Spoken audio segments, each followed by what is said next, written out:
Үдийн цай хөтөлбөрийн хэрэгжлийг хангуулах хүүхдийн идэж ууж байгаа бүтээгдэхүүний эрүүл ахуйн байдалд хяналт тавих үүднээс сургуулиудад цайны газрыг ажилуулах болсон. Цайны газруудыг сонгон шалгаруулж зөвшөөрөл олгодог. Энэ ажил эх 7-оос 8 дугаар сарын хооронд явагдана.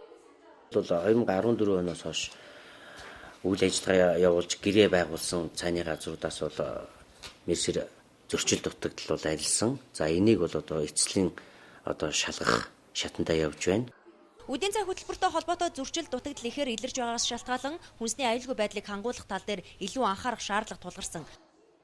Цайны газар тийм гэрээгээ зөрчөөгүй нөө зөрчиж гинүү ямар зөрчил дутагдaltaй дөрөн зөрөм зөрчиж гинүү гэдэг асуудлыг шалгаад за хэрвээ хангалттай гэсэн үнэлгээ авах юм бол дахиад үйл ажиллагаагаа явуулах юм бүрэн боломжтой байгаа. За хэрвээ зөрчил дутагдaltaй гарах юм бол гэрээг цуцлаад 7 болон 8 сараас хичээлийн шинэ жилээс өмнө ямарч исэн тухайн ажлын хэсэг сонгож шалгаруулалтыг явуулдаг ийм дөрөн зөрөмтэй.